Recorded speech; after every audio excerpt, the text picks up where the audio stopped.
राज्यात सगळ्यात जास्त झपाट्याने लोकसंख्या वाढ होत असेल तर ती नवी मुंबईमध्ये आणि अशातच याच नवी मुंबईमध्ये इंटरनॅशनल एअरपोर्टचं देखील सप्टेंबरमध्ये टेक ऑफ होत आहे. या सगळ्याचा भार खऱ्या अर्थानं पडणार आहे तो म्हणजे नवी मुंबई पोलिसांवरतीच. आणि म्हणूनच नवी मुंबई पोलिसांनी आज आपले 2 डीसीपींच्या ऐवजी 3 डीसीपी करण्यात आले. एसीपींची संख्या देखील वाढवण्यात आलेली आहे. कशा पद्धतीने नियोजन नवी मुंबई पोलिसांकडून आहेत ते आपण जाणून घेऊया नवी मुंबई पोलीस आयुक्त मिलिंद भारंबे सर यांच्याकडून. सर, आपण पाहिलं की ज्या पद्धतीने सरकार लवकरात लवकर टेक ऑफ करण्यासाठी प्रयत्न करते, तसं त्याच पद्धतीने वाढत्या लोकसंख्येच्या दृष्टिकोनातून देखील आपण पावलं उचललेली आहेत. नवी मुंबई पोलीस आयुक्तालयाच्या क्षेत्रामध्ये लोकसंख्या ही खूप मोठ्या प्रमाणात वाढत आहे. कारण इथे जे होणारं इंडस्ट्रियलायझेशन ज्या लोकांचा जो फुटफॉल आहे, अ, अ, जो पसारा जो म्हणजे विस्तार होतो आहे. आपण बघाल तर उल्व्या साईडला, उरण साईडला, एअरपोर्टच्या आजूबाजूच्या परिसरामध्ये, तळोजा साईडला, खारघर साईडला हा खूप मोठ्या प्रमाणात विस्तार होतोय आणि त्याच्यामुळे पोलिसिंगची डिमांड ही वाढत चाललेली आहे. बेटर सुपरविजन, कमांड कंट्रोलच्या दृष्टिकोनातून तूर्त 21 पोलीस स्टेशन्सवर आपले 2च डीसीपींचं सुपरविजन होतं. तर आता आपण ते वाढवून तिसऱ्या डीसीपी ची निर्मिती केलेली आहे आणि 2 एसीपी सुद्धा नव्याने निर्माण केलेले आहेत. तर आता आपल्याकडे ओव्हरऑल 3 डीसीपी आणि 6 एसीपी हे फील्ड सुपरविजनसाठी अवेलेबल आहेत.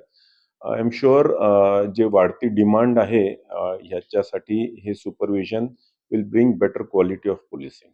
पण सगळ्यात महत्वाचं एक दुसरी वाढती लोकसंख्या आहे, पण एअरपोर्ट जो टेक ऑफ होईल सप्टेंबर पासून त्याच्या नंतर खऱ्या अर्थानं पोलिसांचं म्हणजे काम देखील वाढणार आहे. कशा पद्धतीने एअरपोर्टच्या दृष्टिकोनातून आपण प्रयत्न केले?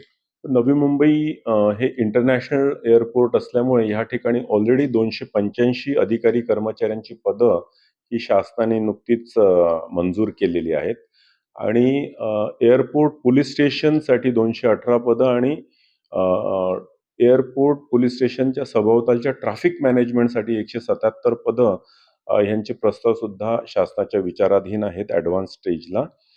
ते सुद्धा लवकरात लवकर मंजूर होतील अशी अपेक्षा आहे. सर, हे सगळं झालं तरी पण आता खऱ्या अर्थानं नवी मुंबईमधली जे-एन-पी-टी पोर्ट आणि त्यानंतर आता नवी मुंबई एअरपोर्ट ह्या दोन्ही गोष्टी जर पाहिल्या गेल्या, तर ड्रग्स सप्लाय असेल किंवा सोन्याची किंवा इतर सगळ्या गोष्टींची तस्करी जी असेल, ही वाढण्याची शक्यता खूप मोठ्या प्रमाणात आहे. क्राईम रेशो हा देखील वाढणार आहे त्यामुळे. जसं नुकतंच उदाहरण पाहिलं तर नवीन चिंचकरचा जो काही ड्रग्सची सप्लाय होत होती ती समुद्र मार्गानेच होत होती. म्हणजे जे-एन-पी-टी आणि या पोर्टच्या माध्यमातून होणार होती. त्याकडे आता कशा पद्धतीने नियंत्रण ठेवण्यात येणार आहे? आपलं नवी मुंबई आयुक्तालयामध्ये ड्रग्सच्या विरुद्धची झिरो टॉलरन्सची मोहीम आहे.